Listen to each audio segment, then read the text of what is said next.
back with Messy on Purpose, and I have Anthony here with me today. I actually just met him in person. What was it, last week? Yeah, it was last weekend. Mm-hmm. We've been on social media for a little while, I think. A little bit, yeah. Yeah. So we're going to kind of dive into your film and all that stuff, but do you want to start by like telling everybody, you know, a little bit about yourself? Also, I want to mention Lee is here with us today. I am. Hello. I've got a smaller... I'm at the kids' table right now, but it's okay. It's so totally okay. He is going to produce a lot of the in-person podcasts now, I think. I think we're teaming up. We definitely are teaming up, yeah. So, but yeah, if you want to dive into yourself, and then we'll kind of go from there. All right. Well, my name is Anthony Giovanni Elias. I'm an actor, fight choreographer, and martial artist. I've been in this business now for 15 years. Jesus Christ. It's just so much time has gone by. Have you done this like from the get? Like, is this always something you wanted to get into, or is it something that kind of you started and then you're like, oh, I love this? You know, so it started with like me as a kid watching like George Clooney's like Batman movie, and like I know how controversial that movie is, and as far as like how terrible it is, to me is like one of my all-time childhood favorites. But I don't even know which one that is. I'm sure he's cringing in the background. Yeah, no, I'm not. I mean, you know, there's a lot to say about the old school films that come out. And remember, you know, I'm super old, so I might look young. Black don't crack. I'm 54, so I've seen everything. So bless you, bro. Yeah, so you know, I do appreciate the old. I appreciate the old. All you know, to me, you know, Michael Keaton's one of the best Batmans. Even though Batfleck is great for me, so. My man. Yeah. Thank you. Come on, man. Stop playing. Yeah. So continue. Absolutely. You know, and so growing up watching that movie, I used to be able to reenact like everything, and I understood. You can move like, that light a little bit. I remember the dialogue for that film, and like I knew for a long time, like I've always liked acting, and I've always wanted to like get into film, but during that time I didn't know how to. And on top of the two, growing up with like traditional parents, you know, they don't necessarily see. Or at the time they didn't see acting as like a stable job that you can just continue. It's not really a career path that those type of people think of. Those creative outlets. It's like being an artist and all that stuff. A lot of traditional people don't look like. No, absolutely. And for them, it was just more so like, yeah, you know, only if you get famous then you're successful. And but anyways, like I had a couple of different ideas, careers that I wanted to pursue and stuff. Especially starting off as a martial artist. I've been in martial arts since I was 7. And, you know, growing up, that was just something that my mom wanted me to do. I mean, 1, to kind of get some thick skin, but also 2, growing up, ADHD kid, full of energy. It's either, you know, I go and, you know, put my energy into like some physical use with martial arts, or I keep breaking stuff in the house, you know. So it had to be either one of those things. I wish more parents would put their kids in martial arts. Oh, I've already said like I'm going to do that same exact thing for when I have kids. Like as soon as they start being able to walk, or at least at the age of 5, you're in there. It's so beneficial. Absolutely, for a lot of things. I mean, 1, again, your child gets to like use like some of that, you know, all that built up energy and put it towards something. And on top of that, it's just also great discipline, great life lessons. You know, that's definitely the thing that set me straight as a kid.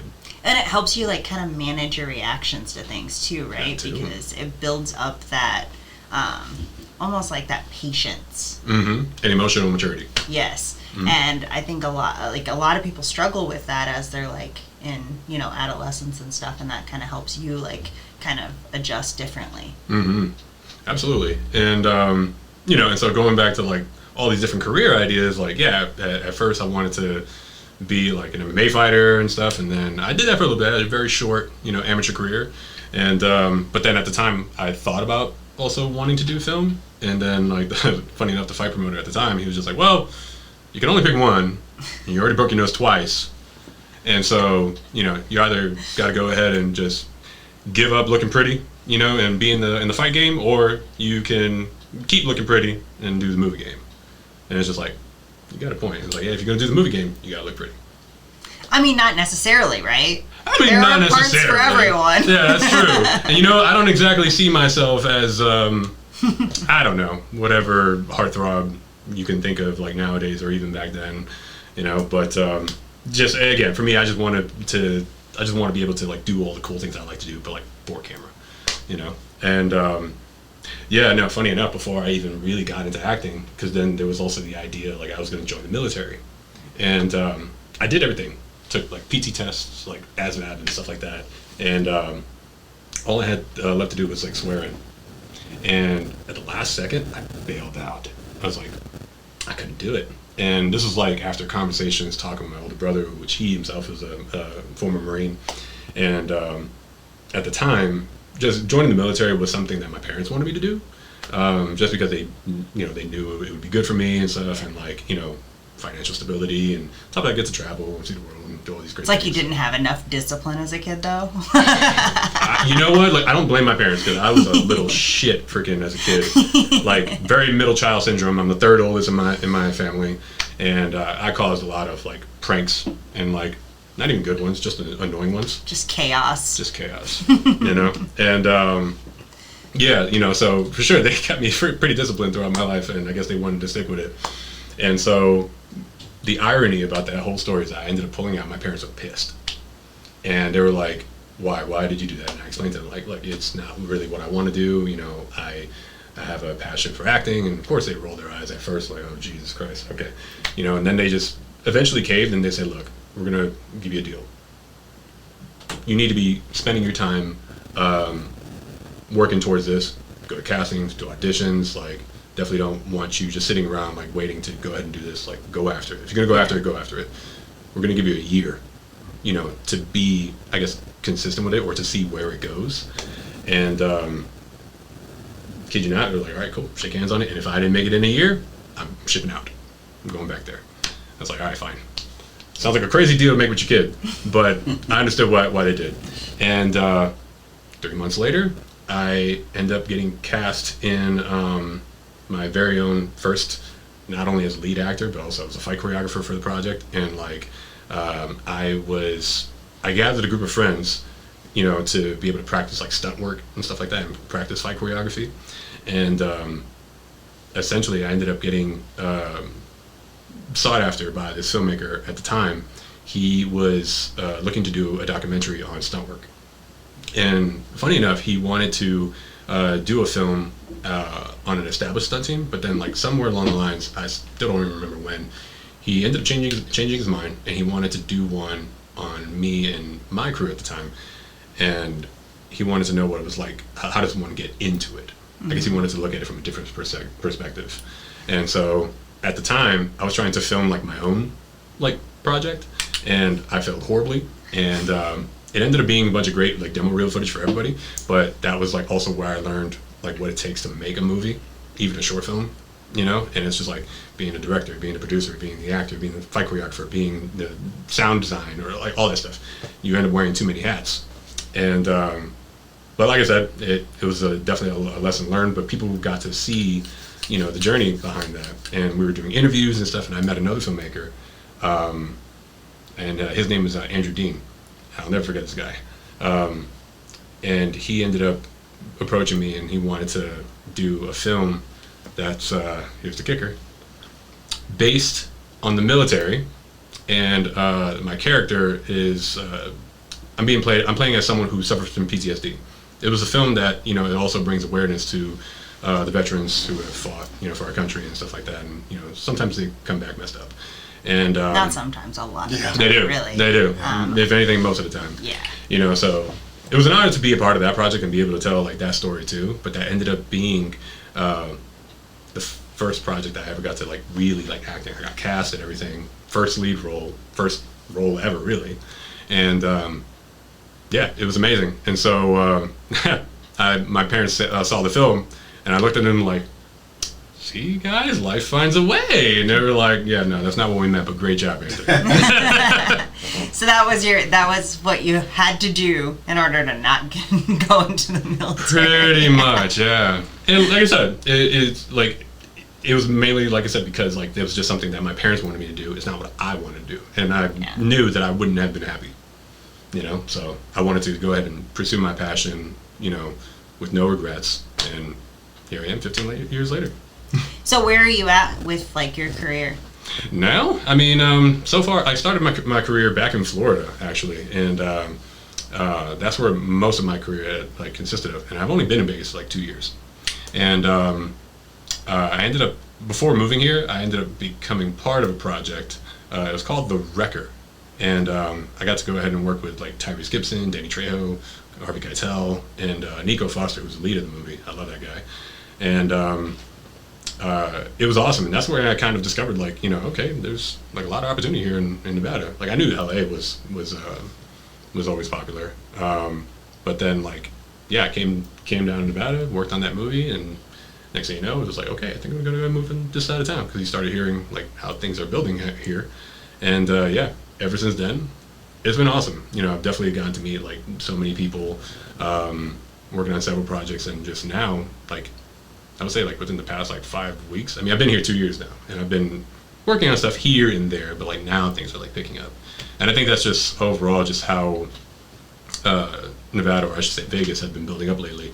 Like there's a lot of film work happening out here, because I know like obviously like people were like preparing for like the studios to to build on here and stuff like that, and then like that ended up not going through.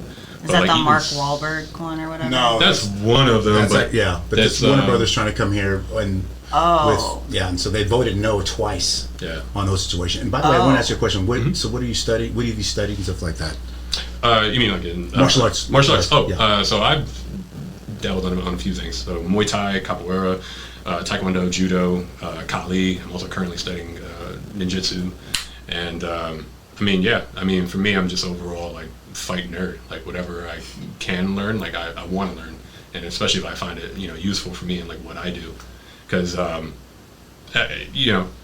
pretty sure like you've seen like a lot of like martial arts movies. Yeah, I've seen a lot. I actually studied I have a black belt in American Kimbo. So dude, nice. Yeah, so but we studied, like I studied with a couple people like Huck Plants when he was alive.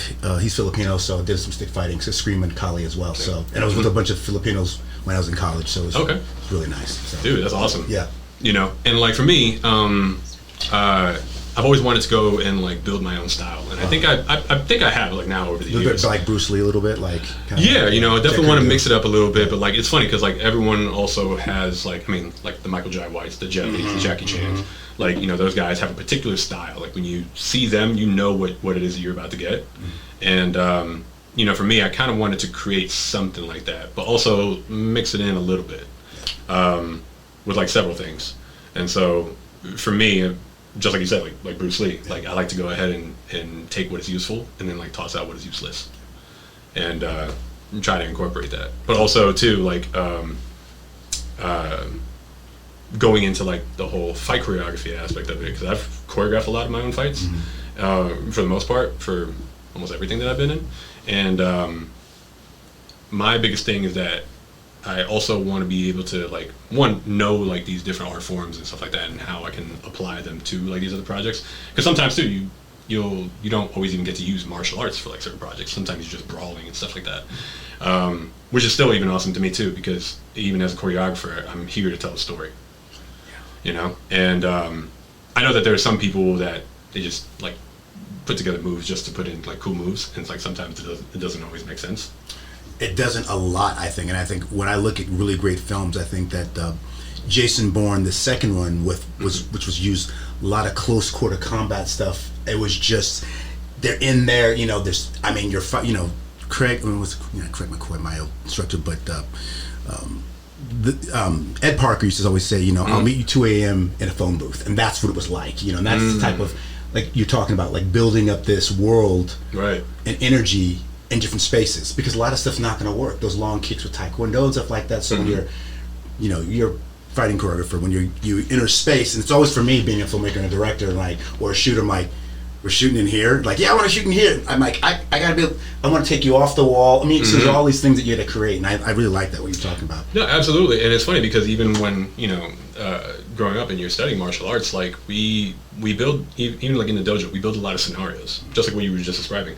And so for me, it's like that's all like kind of like how I base off of even looking at a script and like how I'm going to go ahead and tell the story, because even like when we were practicing in the dojo, like even my teacher will tell me like all those cool moves that you studied, that you've learned, you're not always going to use all of them. And so in this situation, here's what you would do, if you were in a tight spot, tight corner, or if someone's holding you like here. You're not going to go ahead and like do like this whatever fancy move and all of a sudden 360 kick in the air, like that's unrealistic, right. And sometimes like that way of like defending yourself, it doesn't look pretty. You know, it's not. It's not camera. It's not. Yeah, it's definitely not something for the camera. And that's the reality of it too. Like fighting isn't pretty. It looks very ugly. You know, and so to try to translate that into film, like with film, like, yeah, of course, you know, with the camera, and you can kind of treat it like a dance. You can make your partner. You can make something look very flashy with a partner, but at the same time, you're also telling a story to make it like nice and gritty, make it look believable. Like that's the line that I want to like walk on, where it's just like I want people to look at this movie and think to themselves like, damn, that was really cool. I don't know how people can perform that, but at the same time, like I want to learn how to do that. Like it's possible. Like you can learn how to do that if you put in the time to it. Yeah. I think that's wonderful. Like a lot of it, you mentioned it before, which I like, which is you study the script before you start to make up moves, right? I mean, because if someone is a Navy SEAL, right, they're going to have different fighting tactics if someone just brought like a blood and bone or something like that. Right. But what happens in bad movies is that they'll put blood and bone type stuff for SEALs or someone who's like a Marine or something like that, or a Ranger for that matter in the Army. So it's like it doesn't make any sense. It doesn't, and you know, and like there's some people that, you know, again, if you're just a lover of like martial arts cinema, you'll appreciate it no matter what. And it's funny enough, like most people who watch like these martial arts movies, they don't necessarily care for like the story per se. They're here to see Jackie Chan or Michael Jai White or Tony Jaa like just kick ass, you know. But then like yeah, you do have some of those like people like they're like fight nerds, like the people who are actually like in the gyms or they actually do like real like cage fighting and stuff like that. Those guys are like, you know, that was cool, but like that wouldn't happen realistically. And like those are the ones that nitpick the films. So, or again, you'll have like that Navy SEAL watching that movie like, I don't know how the hell that would ever happen. So how do you decipher between what styles that you might be adding to a project where someone, and also to my first question actually is, how do you create your own style? Because when you talk about Tony Jaa, who I know, who just blitzed on the screen when there was nothing, I'm like, what is happening right now? I remember being at the movie theater, seeing this thing, or Michael Jai White, or even a Jean-Claude Van Damme. I mean, like, you know, more of, not really martial arts, but still, they all have definitive styles. How do you, as a martial artist, fight choreographer, filmmaker, how do you decipher and find your own style for people that are looking at this or listening to this? How do you do that? So for me personally, like I said, everyone's different. Like I said, it's all based on a story. Like I said, I don't get to use all of the knowledge that I have, and like sometimes, like even for the way that I'm performing like martial arts movements, it isn't always in the martial arts cinematic aspect of it, you know. So again, it goes back into using what's useful and then getting rid of what's useless. So in studying like all these different, I mean, in the beginning as a martial artist, because nonetheless I trained as a martial artist first for the sake of self-defense, and then like obviously like for film and stuff, like all that stuff comes after. But for me, I always wanted to continue to clean up where I've lacked, you know. So for example, one of the first arts that I studied was Muay Thai. You know, it's a very solid, yes, like powerful martial art, you know, but also at that point I wanted to work on like my fluidity. And so from there I got into capoeira, which is very fluid style of martial art, very elusive, you know, and you get to relax. And from there I thought to myself like, okay, well, you know, I don't really have much grappling game. Then I got into judo. And so what I wanted to do was create like what I like to call like my Street Fighter combat list, you know, a little bag of tricks, to be able to then just kind of like, I can make a combination of things into my style, like no matter like what it is. Like if I'm up close quarters with somebody, I can do this. If I'm away from somebody, I can do this. You know, if I'm at medium range, I can do that. If I have a weapon in my hand, I can do this. You know, and so on. And like I said, for me, it kind of calls now for like the situation, just based on the story and what it is that we're doing. That's great. That's wonderful. Yeah. Then you have another question. I did. I was trying to go from, so stylistically, you have a definitive style, which is the hard style of Muay Thai, which I didn't know a lot about before because I didn't know how badass it was until I saw Tony Jaa. He made it popular. He did. He definitely really made it popular. You know, and that's kind of how that goes, doesn't it? Because like with like Muay Thai has been around like since forever. I mean, again, look up any cage fight, you know, MMA fighter. Most of them, that's like kind of like the basis, like between Muay Thai, kickboxing, and stuff like that. But of course, like there is a way that Tony Jaa does Muay Thai because he also adds the parkour element to it. I mean, I'm rolling my eyes right now because if people don't know that name, it's just he's absolutely insane. Mm-hmm. I'm one of those people. I mean, it's just you have to see what we're talking about. If you haven't seen any Tony Jaa movies, you are sleeping. And it's really nice to see him because a lot of people like the Tony Jaa's or what's his name? He's Chinese. He did IP Man. Donnie Yen. It's great to see when someone says these guys overseas don't speak much English. And they finally get an American movie because Tony Jaa got that, and same with Donnie Yen. Yeah. And I love Donnie Yen. I mean, he was in one of the dopest Star Wars, Rogue. I mean, right. So Rogue One, he was absolutely phenomenal. I thought they should have done a spinoff on that, right. How they became a ragtag team. But he's like this blind swordsman that's running around with like a sword and blocking stuff. I mean, it was great to bring his own 2 cents to that. So it's just exciting when you see really nice choreography. But Tony Jaa, he's insane. Right. I mean, for those that are listening, I mean, imagine a guy freaking running off of a cliff, and he jumps and he does a front flip at you, and then he drops his knee straight to your skull. Like it's insane. Like you wouldn't think. Like first off, you're looking at that. Like how do you do that for movies? Like how do you make that look freaking real?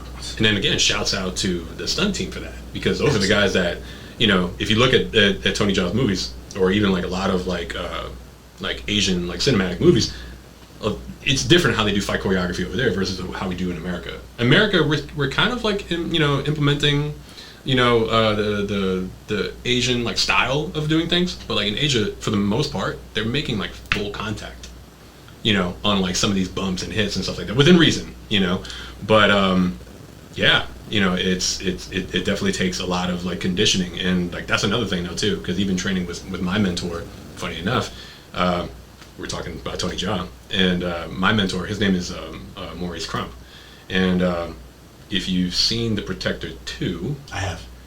He's O2. Wow. Yeah, that's who he plays. So he's playing the adversary in Protector 2. Really? Yeah, and so that's my mentor. He taught me everything. Yeah, like I said, I know, and so.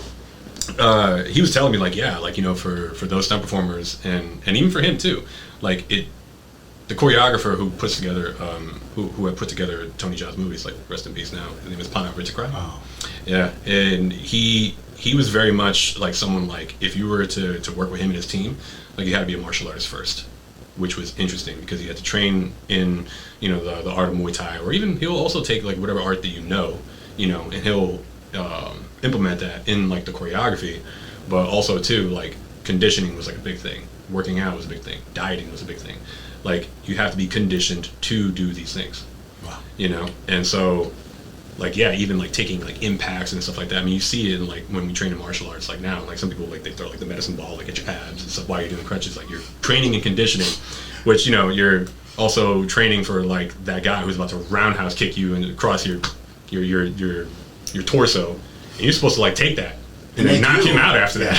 Yeah. And so how many retakes? Ooh, man. That's interesting. Yeah, because I mean that.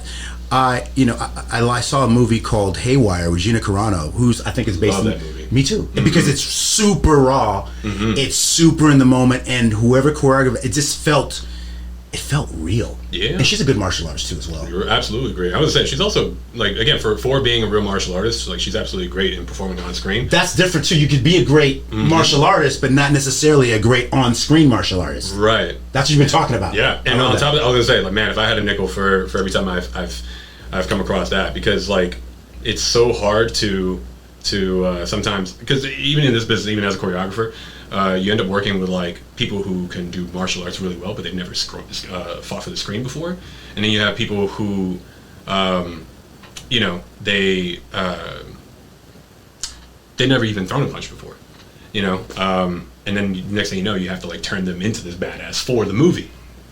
That's really hard. I mean, Anna de Mars and Keanu Reeves and Ballerina, the gunplay, and I have to thank Christian Bale for a movie that he did probably about 15, 20 years before that. You know what I'm talking about? Minority Report? No, not Minority Report. It was the one where they had the gun katas, where it was No, Minority Report was with Tom Cruise. That's right. Yeah, so but it was. I gotta look it up. You guys just start chatting. For some reason, I consider Minority Report. Yeah, that's my job. Yeah, but it definitely Minority Report is totally Tom Cruise 1000%. But the movie, I gotta see because it was Bale. He was wearing all white. Remember they're doing the gun katas. This preceded or superseded the John Wick. And without this movie, there's no John Wick. Because a lot of what they were doing was invented inside of this whole world that Christian Bale's a part of. And I figure I'm going to find it out. Oh yeah, you're gonna look for it. Yeah, I'm gonna look for it right now. But like, yeah, you know, to go back to his point, like it's like I said,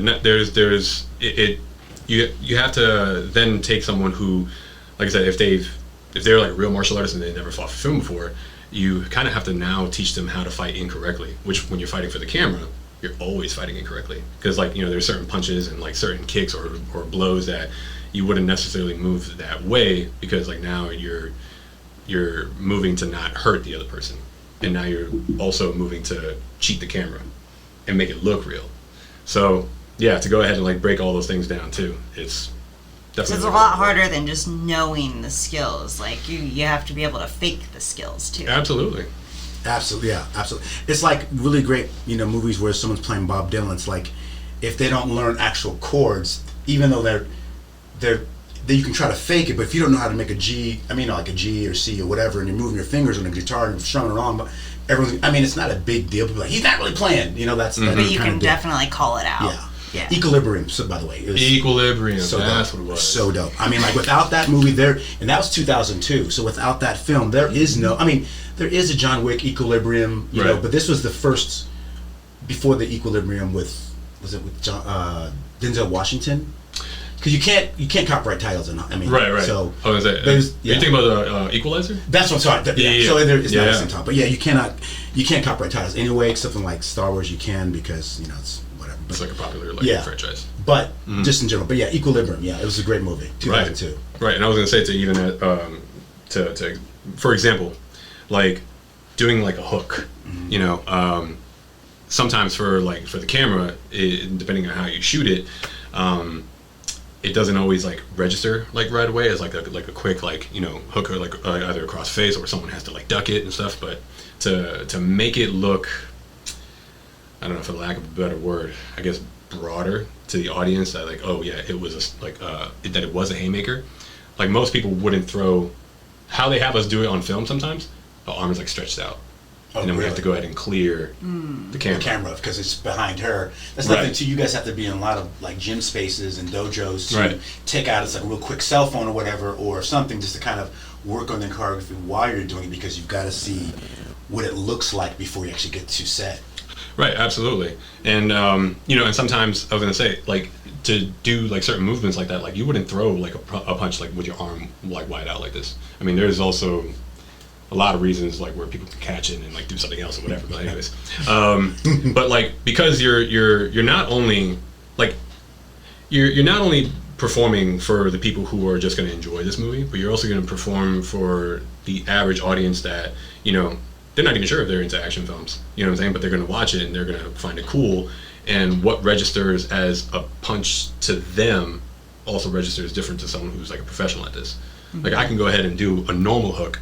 And a professional will be like, okay, that was a hook, But like, depending on how you're moving, how fast you're moving, some people just can't register it.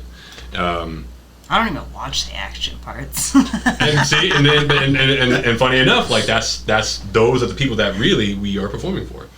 It's for everyone to be able to enjoy it, Yeah. It's just that's fighting or like car chases and stuff like that. I could care less. Just get to the point. I'm telling Justin. Oh, he knows. I know. We watched Too Fast, Too Furious for two different reasons. So let's just say Which that. one? The Too Fast, Too Furious. No, there's 10. I've watched. The second one is called Too Fast. Oh, Too Fast. Oh, yeah. Okay. Wait, is it the second? Come on, Lee. I can't know more about it. Tokyo Drift. No, that's the third. That's the third one? That's the third one. That one's a sleeper. I know, because I've watched Too Fast, Too Furious way too many times. The fool. Yeah. Yeah. He's so funny. So I like the comedy in that one. Absolutely. Mm-hmm. Really, that was the main thing. And then, obviously, I thought Paul Walker was. So I was a teenager, Dope. Yeah. So. Oh, yeah. But yeah, no, Too Fast was with Tyrese. Yeah. No. Yeah, he's so funny in that. Like, they're hilarious. At the end, he's like, "We ain't hungry no more." Oh yeah. Yeah, no, that was cool. I got to go ahead and work with him on a project like not so long ago. Like it premiered. It's called, like I said, it's called The Wrecker. And yeah, he's just a funny individual. He has to be. Like, you can tell it's just naturally funny. Absolutely. It's not Right. It's not staged. Yeah. Absolutely, and it was cool to see him like work because like you know, so far I've worked with like quite a few celebrities over the years, and like it's cool to kind of like see them work, you know, while like even just being on set from that perspective, because like Tyrese, you know, for example, like I get why he's famous. Like I get why he's as successful as he is, because like he was also someone who could be cool, like, you know, on set and stuff, like he'll joke and make laughs and stuff like that. But then like seeing him snap in, Like, he can just get in with the character quick. right? Yeah. You know, and like the guy has like charisma about him, and like it's like, and even like as far as like lines, like sometimes like he's just improvising, and it's just like. That's why it's funny. It's Right. like naturally funny because it comes out that way. And I mean, I'm sure most little comments that you get, like Chris Rock is probably another one. Mm-hmm. If in like his movies and stuff, I guarantee there's things that he says that are just off the wall, and they're Mm-hmm. like, "That's gold." Yeah, absolutely. I'd say I'm not sure you guys saw Eastbound Down, but Danny McBride is probably one of the funniest guys in television. I mean, there's a lot of funny guys in television, but Danny McBride is just that guy. I mean, everything he comes out of his mouth is just hilarious, and his improvisation with all his buddies and stuff like that. I'm not sure how many things you've ever seen, but you know, he's just gold. The guy is. I mean, he just did a show called Mega Churches or whatever, and his. Oh, you're talking about like Righteous Gemstones? Oh my god. Oh yeah, I love that. Gold. Yeah. Gold. Yeah, I would say both those shows are freaking absolutely All of amazing. them. South. Well, what is it? South by down. Eastbound Down. Eastbound Down, yeah. But Vice Principals is. It's gold. Really? Vice Principals is just as good as Gemstones, if not better. Gotta check that out. Yeah. Anyway, sorry. I'll check it out, but you know, I've Yeah. It's okay. Oh god, but you know what? That's kind of like how I am like these days too. Like I'm behind on like so many like movies and shows and stuff. There's just so much stuff out You there. have to be, because it's not like it's the 1970s when I was growing up, like where we had like 5 channels. I mean, like Right. that's why we were all, when we were Gen Xers, were walking around like, oh, we saw the same show. No, not you, but somebody else that's my age, but saw the same show. Like we can go around that, because now, man, you know, it's like there's too much. Like you said, it's just too It's much. just too much, and like we have like all these different streaming apps and stuff, and it's just like, man, I don't even know how to keep up with it. Like again, like I sometimes get like reminder text messages like, hey, did you see Predator Badlands yet? The answer is no, I haven't. You're in trouble, man. I'm so mad at you right now, bro. I know. You know what's even worse? I can't even watch that yet because I haven't even seen Prey yet. Which for people who know me, I know. I'm sorry. I'm gonna send sorry. the Yachua your way, bro. You're done. Yeah. I'm sending it your way. Yeah. But they're both really great. I mean, this one's Oh, it's I've 12 heard. out of 10. Yeah. I've Do you heard. find it's hard to like watch these things because they don't make as good of things as they used to, and you have other things as distractions like social media scrolling and stuff like that as well? No, absolutely. I was gonna say because for me also too, like that's. I was just talking about this not too long ago with another actor friend of mine, and like, you know, for me, like I spend my weekends trying to, like, I have my day job, and then like on the weekends I'm trying to do something that further progresses like my acting career, you know, and whether that's training, whether that's doing the project, whether that's coming to a podcast, you know, or even do like, you know, like photo shoots, which that's exactly where I was before I came here. So again, like it's at the end of the day, like I'm always trying to constantly build myself. And I mean, every now and then I have like that one day, or you know, I'll make a day for myself to be able to just kind of like unwind, relax. But even on those days, I sometimes still can't bring myself to, unless it's something I have to watch, you know, to sit down, watch a show, because yeah, sometimes social media is a distraction, or you know, you get called and like, hey, you know, we're hanging out over here, blah, blah, and like, you know, just other things like pop up.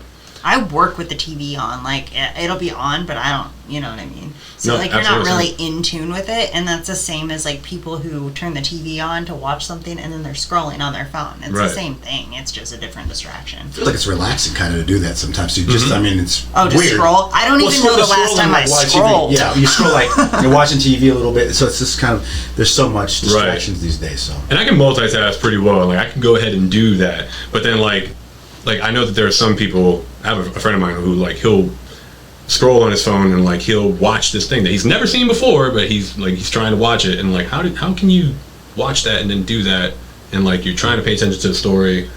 I can't do that. I got to do one of those things. Oh, I can do that. Justin will turn something on the TV, and I'll be working away, just doing my thing, and then I'll ask him a question about. He's like, I don't even know what's going on.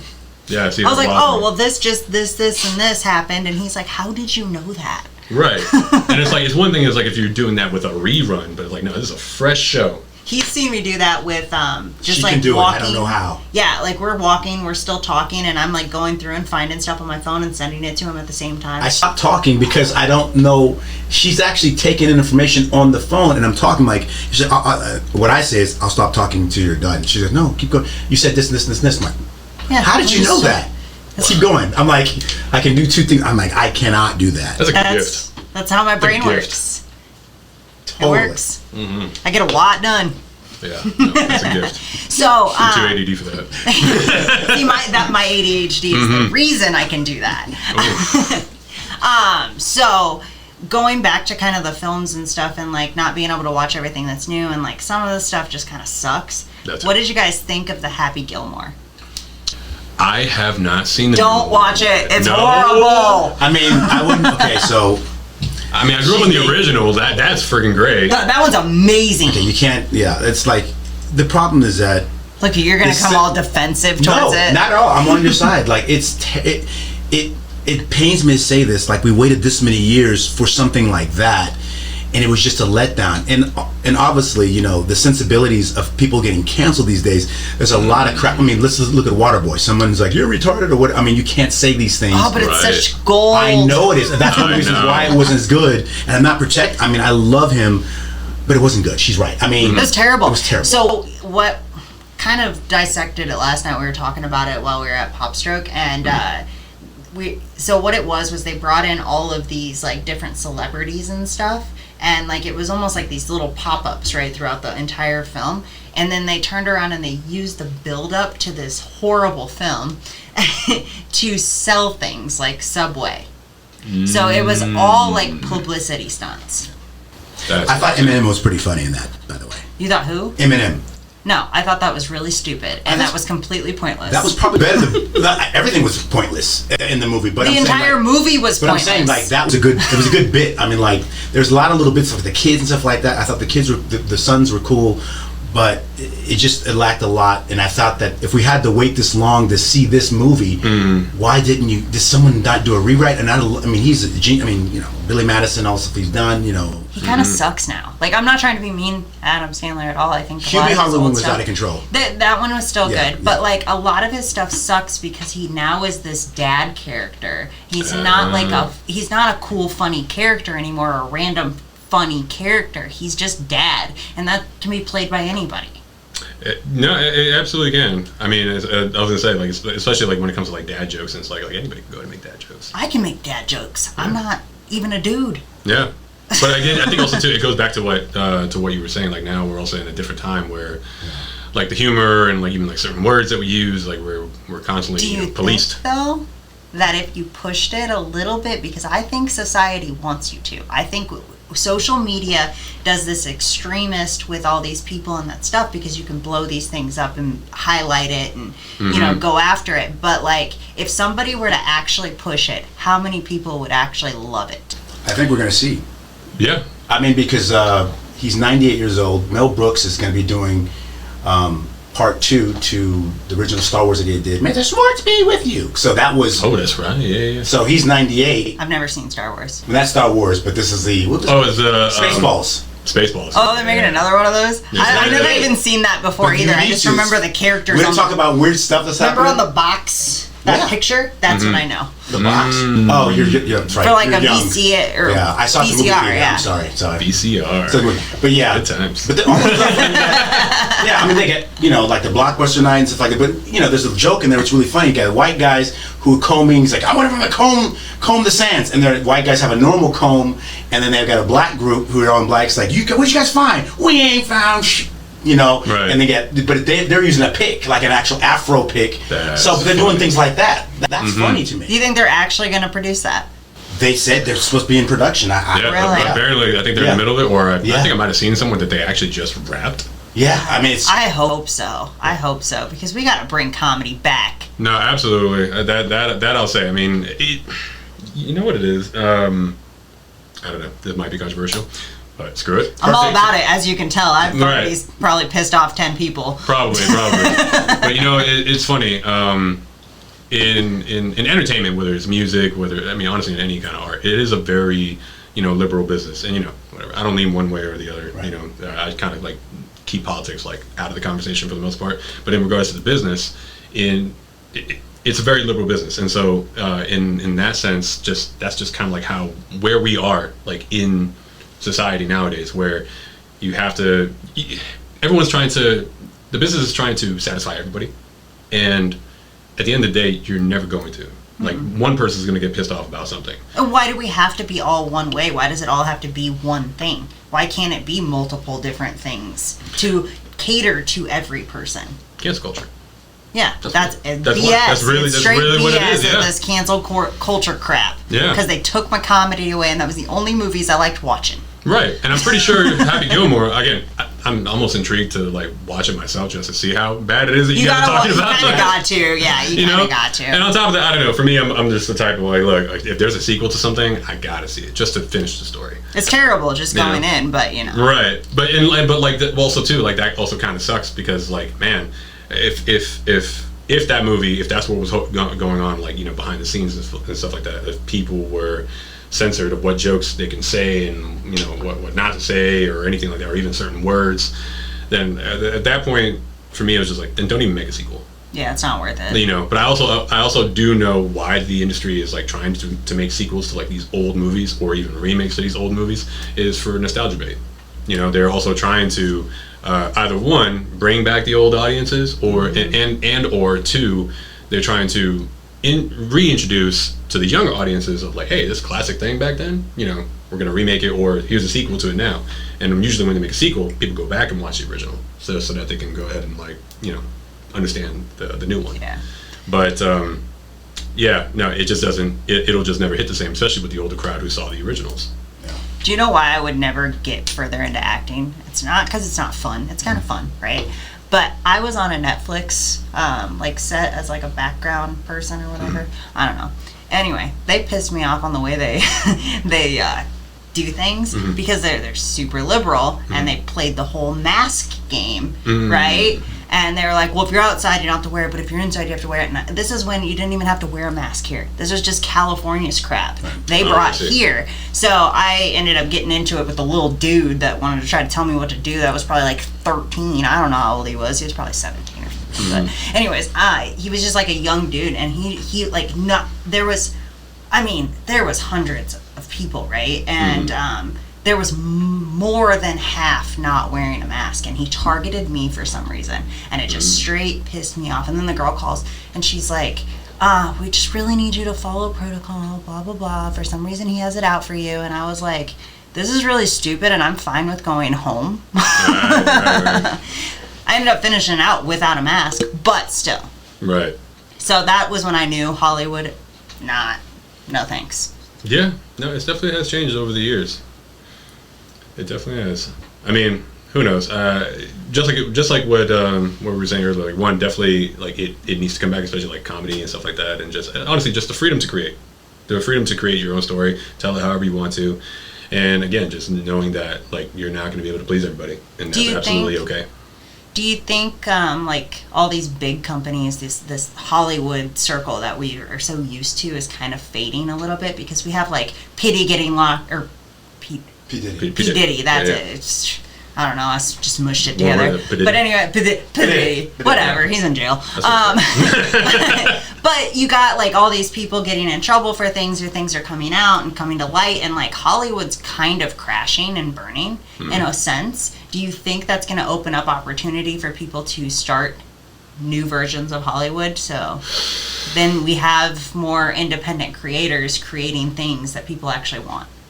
I mean, possibly. It's interesting because nowadays, what does Hollywood mean nowadays? I mean, for me, I just know that in this industry, you have a lot of people who are winning and they're becoming successful in like many different ways. You know, I was gonna say, like, obviously I come from a generation where social media was like developing, and so it was still a thing, you know, but just kind of like how I was brought up, like in the film business, is like, you know, you take your acting classes, you train, you master the craft, you go to the audition, and if you win the audition, okay, great, that's how you got the part and you got successful, and so on. You know, nowadays people, you know, win for different things, and you know, either you have like the look, you know, or you know, you simply have connections to somebody inside and you just kind of like get hooked up, or you know. And nowadays social media is something that I notice the industry is tending to fall for, like in that, like now people can get certain opportunities just for having X amount of followers, you know. And again, not to knock anybody who is like a social media influencer and stuff like that. I mean, even social media itself is like hard, you know, because you got to study like algorithms and stuff like that, really study like, you know, social media. And I've seen people, I know people who are influencers who stress over that thing, like, oh man, this one video, I thought it was gonna hit, but like it did, then it didn't, you know. So, you know, anyways, my answer to how the industry is changing is just that, who knows? I mean, it's kind of everywhere. Like I said, there's really no right way to do things anymore. Like for me, like all I can bank on is that I can just be good at what I do. And as far as like the whole social media aspect, I mean, sure, I market myself, you know, but whether something's going to blow up or I'm going to be an overnight success, I don't know. I'm not really trying for that. You know, for me, I just want to be good at what I do and, you know, just be known for that. But as far as like the industry changing, I mean, it's been changing for a long time. Yeah. I think social media gives opportunity to it spotlights people that wouldn't normally have the opportunity, which is cool, and it brings out the uniqueness of people because you can put whatever you want out there. Right, and I was gonna say, and that's where I was getting into, because of social media. Like now, just like you said, you can put a spotlight on yourself. You can literally build yourself as a brand, you know, and now you don't have to wait, you know, for an investor or a producer to essentially choose you, you know, in order to build you. And I think that's also the thing though too. Like Hollywood doesn't build stars anymore. You know, I mean, they don't have stars because they don't need it, because they've regurgitated, you know, Spider-Man how many times? I mean, like Sam Raimi's Spider-Man was good enough, but then it keeps starting over and over. Then you have Garfield, and then we've got his Spider-Man now, and then we've got the new ones with Tobey Maguire, and then Garfield, and then now we have what's his name, the newest Spider-Man, Tom Holland. Yes, yeah. But so, and going back to the original question, which you said, I think Hollywood, there's a lot of people that don't get a chance to tell their narratives like they used to. But the thing that's interesting about Hollywood now, that it is much changing, because you've got Drewski, you've got Kai Cenat, you've got, you know, they both did a movie with Kevin Hart, and guess what happens when Marlon Wayans did his movie Him? Where did he go? He went on Kai Cenat's chat. That's right? Everybody does. I mean, you saw, and also too, Drewski and I Show Speed, who won, you know, Streamer of the Year 2 times in a row or something like that. The guy's out of control. I mean, they're making so much money. The only thing that's disheartening for me is that I wish they wouldn't. They all have agents with WME or Gersh or ICM or any of the biggest, you know, agencies in LA. So now these agencies that weren't looking for people that were social media gurus, they're like now saying yes. And The Rock knew that back in the day. Same with Kevin Hart. They started meeting with Jake Paul back in the day. We're talking about 8, 9, 10 years ago. They were showing up on his feed and doing skits and stuff like that with him. So they realized that they've got to kiss the rings to some of these guys now that are super duper stars. So it's going to give us a chance now to tell other narratives. Going to give a chance, I think, for indie people, because when I bought my first non-linear editing program, which was Final Cut Pro 1.1, my computer was $10,000. We're talking 1999 when I was editing my own stuff on a little GL1, you know, 1394 Firewire. I had SCSI hard drives, a Power PC, which was a Mac. But it was crazy. I mean, and I shot 35 and 16 millimeter film, which is super expensive. So now, I think it's changing. I think there's gonna be a lot more stuff. The only thing that scares me right now is I'm hoping Netflix will buy Warner Brothers and not let Paramount Plus buy it, because if that happens and Paramount Plus gets it, we're in trouble. It's going to be like 3 major powerhouses, because everyone else is disseminated. They're all gone, and it's going to be like Warner Brothers and Universal and somebody else. I mean, that's going to be it. So I'd much rather not have Paramount Plus own Warner Brothers. Paramount Plus. Paramount Plus yeah. sucks. That app is horrible. Yeah. No, I'm not even subscribed. I have it for South Park. yours. Oh yeah. Yeah, I'm using South Park. Yeah, I was that's the only. That's Except for the new reason. season sucked. Oh yeah. Yeah, terrible. Oh, wow. Damn, And they never miss. And she told me, I was like, You still gotta watch it. You know what I mean? Like you just got to, but like it sucks. Yeah, no, They and went I was too gonna hard say, and- like with Netflix buying Warner Brothers, like yeah, the biggest I think fear that people have with that is hopefully they don't change like the whole theater aspect of it, like with like theatrical releases, because people are like now afraid like like the movie theaters, like it's gonna be. that makes me mad. I saw everything. I see all these movies. I see all these movies at the movie theater. But I think that Netflix, what I like about them, they are very smart. Because I don't know if you guys know this or not. If you watch Stranger Things, the new seasons came out. They dropped 4, and on Christmas or the 24th New Year or Christmas Eve, they're gonna drop the other 3. With the final one, you guys, or you have to wait like a week or 2 weeks. It's going to the movies. So the last episode is an hour and 30 or hour and 45 minutes. So it's a movie, but you have to go. So I love the Duffer Brothers. They're old school. They love that analog. And so like, yeah, get people out of their, off the couch and into a movie theater, which is wonderful. So the last 4 of the 5th season and final season is going to be released. 3 of them will be released at home on Netflix. And the final one will be December 25th at the movie theater. That's gonna be freaking awesome. Yeah. That is awesome. I do like what they're doing too, because I saw Guillermo del Toro's Frankenstein in theaters. Genius. Absolutely love that movie, and so I found it like strange. Like, oh, I'm surprised like Netflix is actually doing a theatrical release. So I'm glad that they're actually getting into that, and it's going to be interesting to see how all that stuff finalizes too. Because I know like Christopher Nolan, James Cameron, and Steven Spielberg, they all like. They either had a meeting or they're going to have a meeting with Netflix in regards to like how their projects or directors in general who work for Warner Brothers, how their projects are going to get treated, because they still want very much for like the movie theater to still be alive, which I'm a big supporter of that. Again, Huge. old school. Like I love going to the movie theater. I recently just rewatched Kill Bill. Oh, was it out there? Oh, yeah. Yeah. I saw Back to the Future as well, like that too as well. It's like a 40-year anniversary or something like that. Yeah. And I saw like the whole. It's called the whole bloody affair.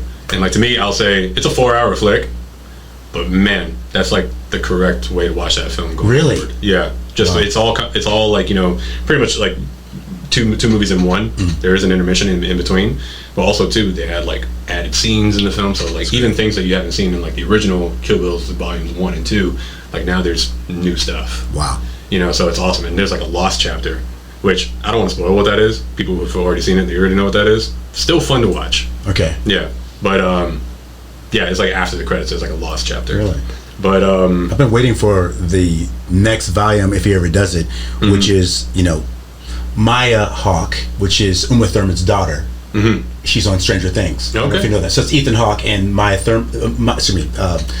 Thurman's daughter. I didn't even know they had Looks kids. exactly like her. That's wild. That looks, yeah, you've seen her. She's see the girl that works at the ice cream spot. Okay. Short hair. Yeah. She's like she's bisexual, lesbian, or whatever on the show, whatever. So that's her. So I would put later years. She teaches her daughter to do martial arts, and then remember in Kill Bill, the black girl says, "If you ever want to fight me," so they should meet.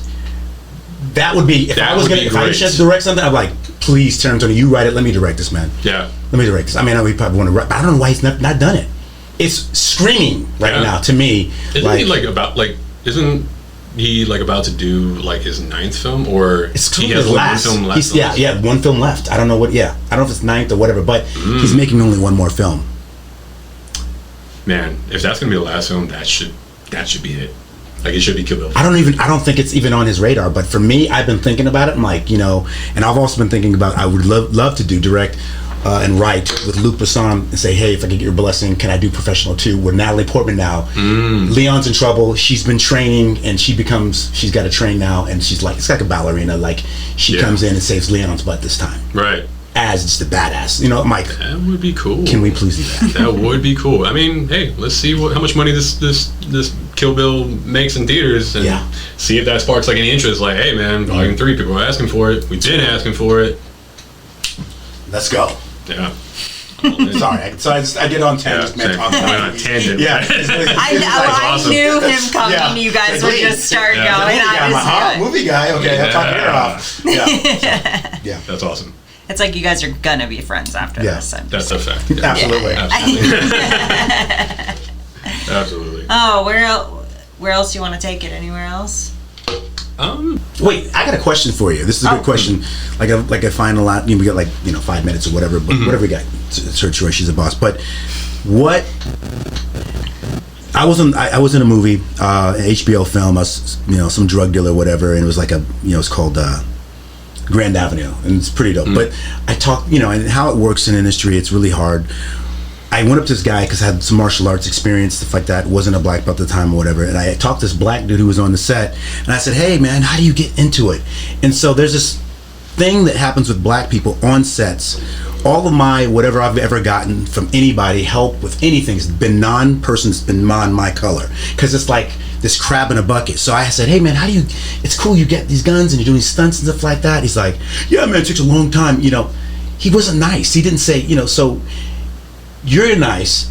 Tell people how would they want to try to get into fight choreography and stuff like that, because a lot of times it's a closed thing. Like in Hollywood, it's always closed. When I step on set and I see someone else black or whatever, they're like, nope, there can only be one chocolate chip on this set, man.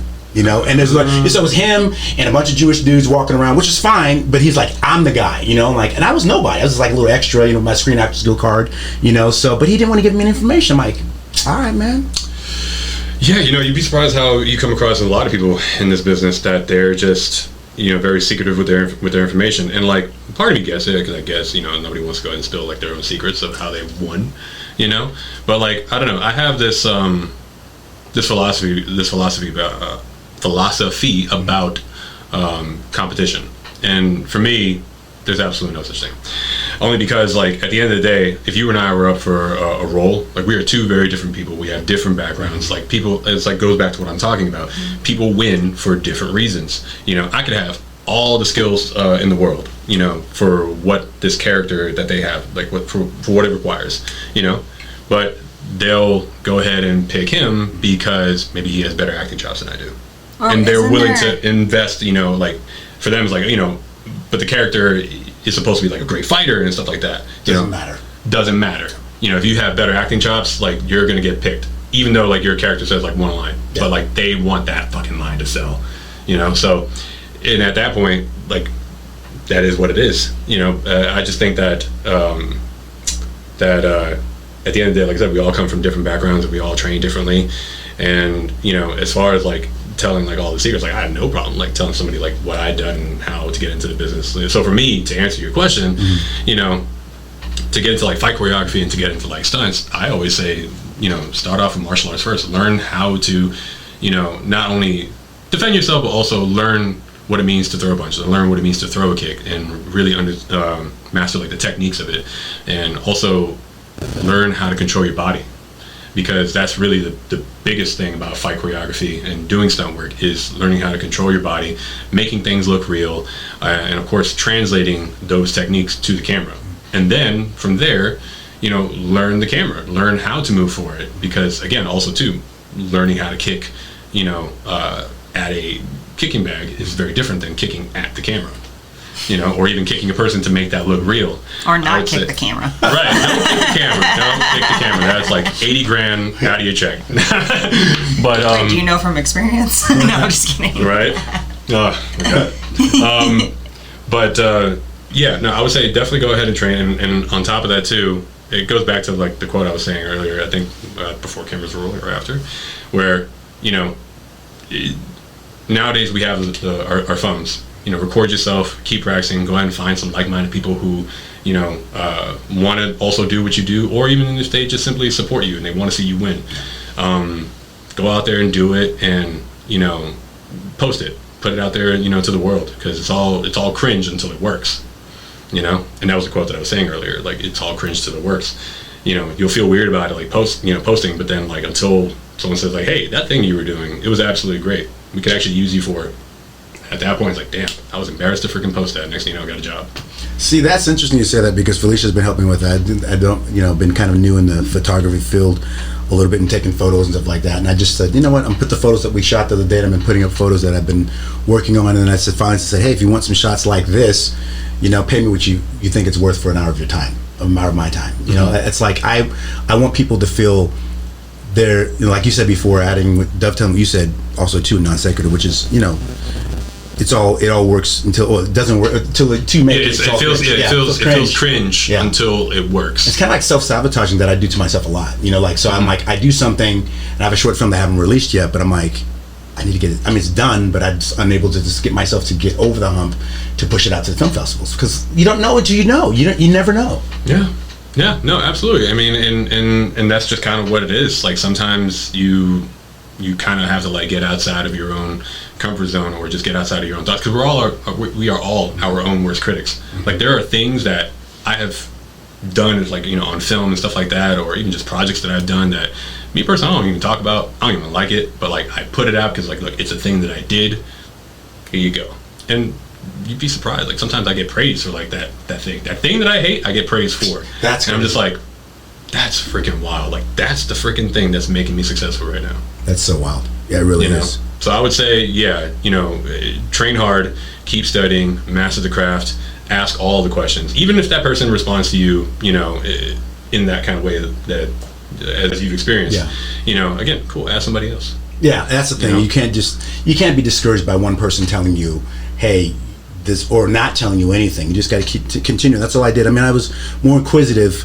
I think I would have taken it differently if I was 30, but I was like 23 or something like that. Mm-hmm. So I just take it under like, all right, whatever. I wasn't, I felt kind of bad, but it's more of like, keep it moving, man. Till you find people that and now that, like you said, with these phones, man, like, we didn't have these kind of phones back in the 90s and stuff. Like, it's crazy. So you can do all kinds of things. You can practice and get your 10,000 hours in, like you said. Yeah, absolutely. I mean, we have our phones that we shoot in like 4K. Like, now people are making movies on their phones now. It's like there's absolutely like no excuse as to why you can't freaking just go put on some clothes, go to a dirty alleyway somewhere, get two people, and just start filming. Just turn the camera on. If you guys do that, I want to be there next time, because I got some expensive cameras. Oh, let's go. I'm down for it. I've got a DJI Ronin 4D that it's basically. Have you seen those before? Yeah. Okay. Yeah, I've got a bunch of that. I got a ton of stuff, man. So that's freaking dope. He's got it all. No, I'm absolutely up for it too, because also, that's another thing I want to definitely leave this with too, because me and my friends, like, even now, I've been in this business for 15 years, and like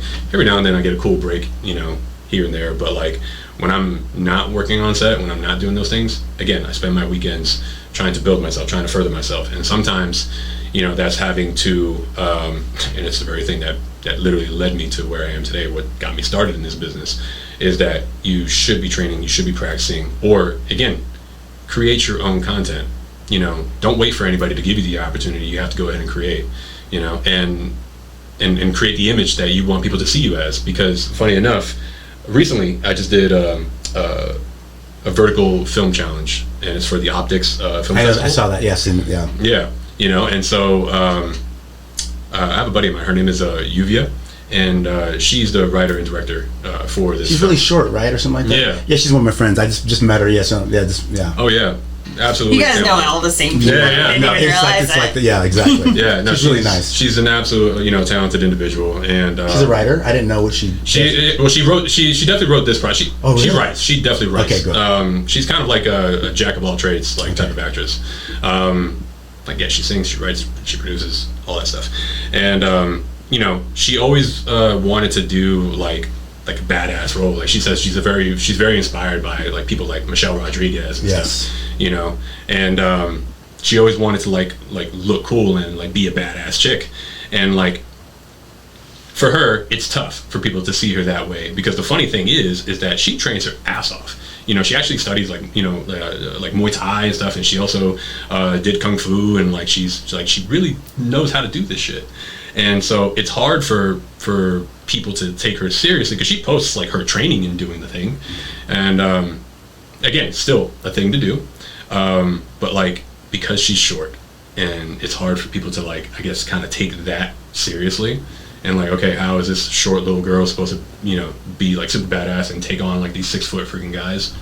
Well, she ended up. I mean, she knew me for quite some time, and she knew that I, was a fight choreographer and I know how to stunt perform and stuff like that, and so she ended up writing this concept. This festival inspired her to put together this concept, and I think it was like all based on the location too. That was found by another buddy of ours named Roberto, and she ended up making this this concept, and she asked me to go ahead and choreograph the fight for her. And so I did. And it was all, again, based on the script, making it look realistic, and making it to where it makes sense. Like, oh yeah, like she is this, like, you could tell in the film, like, obviously she is this short little girl, and I'm like, 6 foot tall, But the way that we coordinated the fights, we made it look like as if she's not fighting me with like brute strength. She's definitely not doing that. She's fighting me with smarts. So it's like, again, if you choreograph it and you write it a certain way, it can make sense and it'll sell. And like right now, I mean, as we speak, my phone's like freaking vibrating in my pocket. I'm getting like we're all getting like awesome comments and stuff because people are now able to vote like on the website. And which if you're watching this by the time between now and the 17th, go ahead and vote on the opticsfilmfestival.com and vote for the film Erasure. Little shameless plug. That's nothing shameless about that. Yeah, and so like I said, it's cringe until it works. Yeah. And so it's awesome. And because like now there are people who we've shown it, in private to like other, other investors, other, producers and stuff, and people are seeing it. And like now people are saying like, that's crazy. I cannot believe like you freaking did that. Like not me, but like her. They're praising her for her performance and like what she did. And it's just like, to me, it's like, wow, I'm like, she then could do that. Mm-hmm. But no one's ever seen it because this is her first time being able to perform something like that for film, and at least in this scale, and even as a lead actress as well. So it's interesting. I told her like, watch, now you've done it yourself. You've put the work out. You put the work in, and like now you've created the image that you want people to see you in. And so once this premieres and people start seeing it, watch, your phone's gonna blow up. And next thing you know, you'll start getting cast for, this role and that role. And it's funny because like, she is like so freaking short. But then like, I was also telling her like, it's all freaking Scarlett Johansson is. I mean, according to Google. Sorry, Joe. She's 5'3". Scarlett Jo is 5'3". According to Google, she's 5'3". I gotta look this up right now. Quick, and I'm just and I'm just saying like, and look at that, like she's freaking Black Widow. Exactly. Right. One of the most badass chicks like in freaking superhero cinema. And so it's like, she's short, but like again, also too, granted it's a superhero, movie or show, whatever, like, everything's like fictional. You can kind of create like a whole fantastical, story behind like why she can go ahead and beat up like all these guys. But like, I'm gonna say for the most part, like they stick, to like the realism like of her character as well. But like, again, it's all about good story. Also camera angles too. That's most females, they end up getting like that low high shot. Yeah. And they make them look slightly taller. Yeah. Or put them on Apple boxes and stuff like that. And you're right. She's 5'3". I've never, I met a lot of people before, but I've never seen her in real life. Right. I can't imagine. She's 5'3". I thought ScarJo was like more like 5'7" or something like that. 5'6". Yeah. But 5'3". How tall are you? Do it. 5'6". Yeah. So I thought she was like your height. Right. And 5'3" is like it's only 3 inches, but it's a lot. It's a difference. It's a huge difference. My mom's 5'3". She's short, and my dad's 5'2". So I'm a walking miracle. But because I'm 5'9", I mean, my dad's 5'2". My mom's 5'3". But that's just short. Yeah. I mean, so there's a lot of camera magic that has to happen with Apple boxes, because sometimes when I see her against everybody else, like Jeremy Renner and stuff like that, he's tall. There's some people are tall. I mean, like, some of these guys are. Yeah, I mean, Downey Jr. is probably like 5'7", I think, or something like that. But for the most part, everybody else is pretty tall. Yeah. Wow. Yeah. So I pretty much leave that with like, at the end of the day, if you want people to see you in a certain light, you just got to go ahead and create that image for yourself. Put out the work that you want people to see, and that's kind of simply it. You have to create your own opportunities. I've got one final question for myself, and then you might have one. I see your arm. I see the tattoo. Who's your Superman? Ooh, I mean, I'm a Superman fan in general. I know. Well, that way, of course. I mean, for sure. Got tattoo. For sure. No, because you couldn't see it. I saw it up. Yeah, I saw it on this side. Oh, I would not have noticed that. Yeah. So who's your Superman? I mean, come on, man. it's Henry Cavill. Thank you. That's like my all-time favorite. Thank I mean, you know, and that's my Superman. I grew up with all of them. I grew up with Christopher Reeve. I grew up with Dean Cain. Yes. I grew up with even Brandon Routh. Yeah. You know, but like, is that the new guy that fought in the new show on CW? Oh, that's Tyler Hoechlin. I like. He's great too. He's great. That's a good show. He is absolutely freaking great. I love that. Sorry, I'm geeking out over here. You know? Yeah, you know, but no, you know, and it's funny. Like the reason why like he's also my favorite too is because growing up, I didn't really have the opportunity to go ahead and see like any Superman film like in the theater, and Henry Cavill Superman was actually my first one. You know, and so for me that was just something special watching Man of Steel.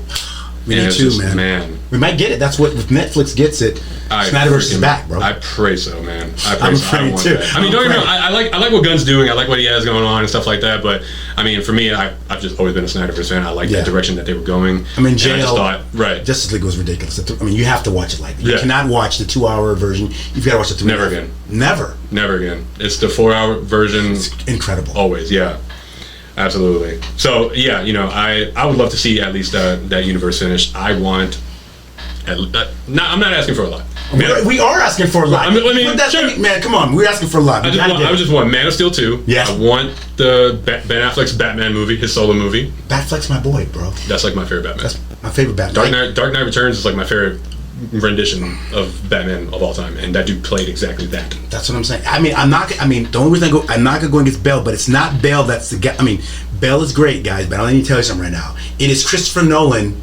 Don't trick yourself. That is all Nolan. I mean, that trilogy is one of the top trilogies of all time. But my best Batman is Batfleck. Yeah, that's absolutely my favorite too. But yeah, Man of Steel 2, the Batfleck movie. I need Justice Leagues 2 and 3. That's what I'm saying. And then that's it.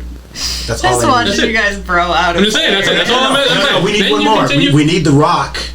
Oh, dude. I'm a huge Shazam. I also did like the Shazam movies. I mean, I know that's yeah. You know, but also I grew up with.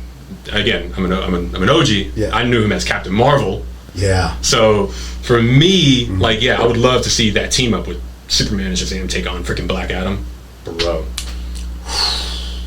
I'm telling you, like, man, if they really like money, just make it happen. Just that's what I'm saying. Everybody's waiting. At this point, it's like, how did you even see the ending of Black Adam? I'm just saying, how did you see the ending of Black Adam? You see Henry Cavill Superman come in facing off against with The Rock. I'm just like, come on, man.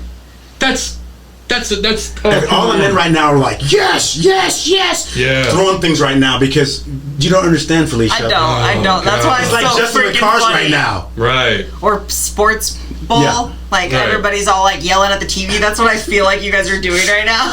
So just for as an example, it wouldn't happen in any particular universe, but imagine if Stallone's Rambo freaking comes across Arnold Schwarzenegger's Terminator.